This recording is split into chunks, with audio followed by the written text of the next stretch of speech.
ಕ್ರಿಸ್ತನನ್ನು ಪ್ರತಿಫಲಿಸುವಂತೆ ನಿಮ್ಮ ಆತ್ಮಗಳನ್ನು ವಾಕ್ಯದಲ್ಲಿ ಬಲಪಡಿಸುವ ಅನುದಿನದ ಧ್ಯಾನ.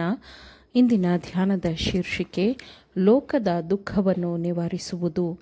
ಈ ದಿನದ ದೇವರ ವಾಕ್ಯ: ಆದರೆ ಪರಲೋಕದಲ್ಲಿ ಗಂಟು ಮಾಡಿ ಇಟ್ಟುಕೊಳ್ಳಿರಿ, ಅಲ್ಲಿ ಅದು ನುಸಿ ಹಿಡಿದು ಕಿಲುಬು ಹತ್ತಿ ಕೆಟ್ಟು ಹೋಗುವುದಿಲ್ಲ. ಅಲ್ಲಿ ಕಳ್ಳರು ಕನ್ನ ಕೊರೆಯುವುದೂ ಇಲ್ಲ, ಕದಿಯುವುದೂ ಇಲ್ಲ.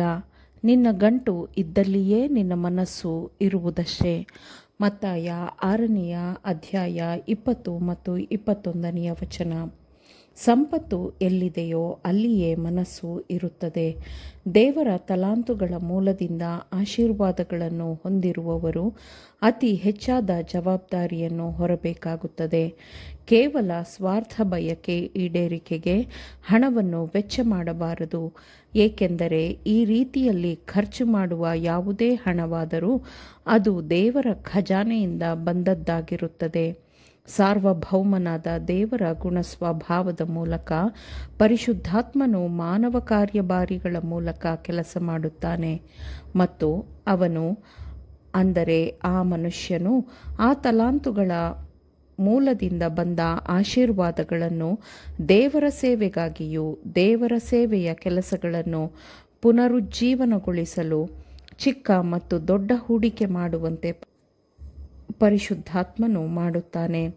ನೀವು ನಿಮ್ಮ ಸ್ವಂತ ಸ್ವಾರ್ಥ ತೃಪ್ತಿಗಾಗಿ ಕರ್ತನ ಹಣವನ್ನು ಬಳಸುವ ಬಗ್ಗೆ ಯೋಚಿಸಿದಾಗಲೆಲ್ಲ ಆಹಾರ ಅಥವಾ ಬಟ್ಟೆಗಳನ್ನು ಖರೀದಿಸಲು ಸಾಧ್ಯವಾಗದ ಅನೇಕರು ತೀವ್ರ ಬಡತನದಲ್ಲಿರುವುದನ್ನು ಮತ್ತು ಅವರು ದೇವರ ಸ್ವತ್ತಾಗಿದ್ದಾರೆ ಎಂಬುದನ್ನು ಜ್ಞಾಪಕ ಮಾಡಿಕೊಳ್ಳಿರಿ.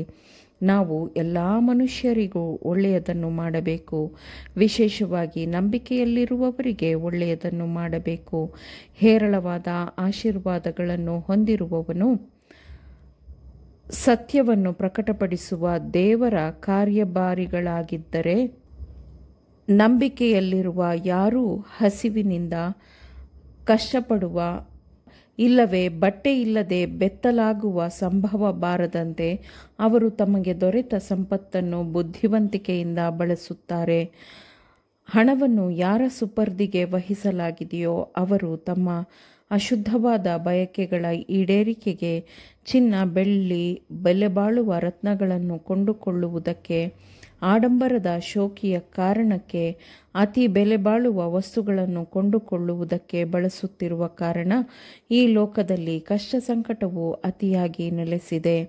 ಆದರೆ ಅದೇ ಸಮಯದಲ್ಲಿ ಕ್ರಿಸ್ತನ ರಕ್ತದಿಂದ ಖರೀದಿಸಲ್ಪಟ್ಟವರು ಆಹಾರಕ್ಕಾಗಿ ಹಸಿದಿದ್ದಾರೆ ಮತ್ತು ಅವರ ಕೂಗು ಸೇನೆಗಳ ಕರ್ತನ ಕಿವಿಗೆ ಮುಟ್ಟುತ್ತದೆ. ಸತ್ಯವು ಪ್ರವೇಶಿಸಬೇಕಾದ ಪ್ರತಿಯೊಂದು ಸ್ಥಳದಲ್ಲೂ ದೇವರೊಂದಿಗಿನ ಸಹ ಕೆಲಸಗಾರರಾಗಿರಬೇಕಾದವರಿಗೆ ಮಾಡಲು ಒಂದು ಕೆಲಸವಿದೆ. ಅದನ್ನು ಅವರು ಹೊಂದಿರುತ್ತಾರೆ. ಶ್ರದ್ಧಾಪೂರ್ವಕವಾದ ಕೆಲಸಗಳನ್ನು ಕೇವಲ ಕೆಲವು ಸೇವಕರು ಮಾಡುವುದಲ್ಲ, ಸಭೆಯ ಎಲ್ಲ ಸದಸ್ಯರು ಶ್ರದ್ಧೆಯಿಂದ ಕೆಲಸ ಮಾಡಬೇಕು. ಮನುಷ್ಯರು ತಮ್ಮ ವಿಗ್ರಹಗಳನ್ನೆಲ್ಲ ದೂರವಿಡಬೇಕು, ಪ್ರತಿಯೊಂದು ದುಂದುಗಾರಿಕೆಯ ಆಸೆಯನ್ನು ಕತ್ತರಿಸಬೇಕು. ಕೇವಲ ತೋರಿಕೆ ಮತ್ತು ಪ್ರದರ್ಶನಕ್ಕಾಗಿ ನಡೆಸುವ ಎಲ್ಲ ವಿಷಯಗಳಿಂದ ದೂರವಿರಬೇಕು. ಉಡುಪು ಮತ್ತು ಪೀಠೋಪಕರಣಗಳನ್ನು ಖರೀದಿಸುವಾಗ ಆರ್ಥಿಕ ವಿಷಯವನ್ನು ಗಮನದಲ್ಲಿಟ್ಟುಕೊಳ್ಳಬೇಕು ಎಂದು ದೇವರು ಮನುಷ್ಯರಿಗೆ ಕರೆ ಕೊಡುತ್ತಾನೆ. ಅನಗತ್ಯ ವಸ್ತುಗಳನ್ನು ಖರೀದಿಸಲು ದೇವರ ಹಣದ ಒಂದೇ ಒಂದು ಪೈಸೆಯನ್ನು ಖರ್ಚು ಮಾಡಬೇಡಿರಿ. ನಿಮ್ಮ ಹಣ ಎಂದರೆ ಆತ್ಮಗಳ ರಕ್ಷಣೆಯಾಗಿದೆ.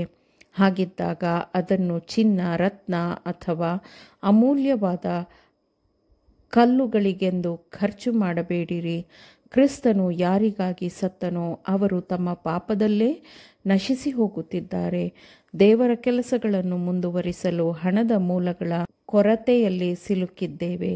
ಈ ಲೋಕದಲ್ಲಿ ಶೋಕಿ ಮಾಡುವವನನ್ನು ಮೆಚ್ಚಿಸುವುದಕ್ಕಾಗಿ ಅಮೂಲ್ಯವಾದ ಕಲ್ಲುಗಳಿಗೆ, ಚಿನ್ನಕ್ಕೆ ನಿಮ್ಮ ಹಣವನ್ನು ಖರ್ಚು ಮಾಡುವ ಬದಲು ಯೇಸು ನಿಮ್ಮ ತಲೆಯ ಮೇಲೆ ಇಡುವ ರತ್ನಗಳ ಕಿರೀಟವನ್ನು ಹೊಂದಿಕೊಳ್ಳಲು ನೀವು ಬಯಸುವುದಿಲ್ಲವೇ? ಪ್ರತಿಯೊಂದು ಕಾಸಿನ ಅಗತ್ಯವಿದೆ. ನಶಿಸಿ ಹೋಗದ ನಿಧಿಯನ್ನು ಕೂಡಿಸಿಡಬೇಕೆಂದು ಪ್ರತಿಯೊಂದು ನಾಣ್ಯವನ್ನೂ ಬಳಸಬಹುದು. ಆಮೇನ್. ದೇವರ ವಾಕ್ಯಗಳನ್ನು ಶ್ರದ್ಧೆಯಿಂದ ಆಲಿಸುವವರು ಮಾತ್ರವೇ ಆಗಿರದೆ ಪಾಲಿಸುವವರೂ ಆಗಬೇಕೆಂದು ನಿಮ್ಮನ್ನು ಉತ್ತೇಜಿಸುತ್ತೇನೆ. ಪರಿಶುದ್ಧಾತ್ಮನ ಸಹಾಯದಿಂದ ಆಲಿಸಿದ ನಿಮ್ಮೆಲ್ಲರಿಗೂ ಧನ್ಯವಾದಗಳು. ಮತ್ತೆ ದೈನಂದಿನ ಧ್ಯಾನಕ್ಕಾಗಿ ನಾಳೆ ಸಂಧಿಸೋಣ. ಆಮೇನ್.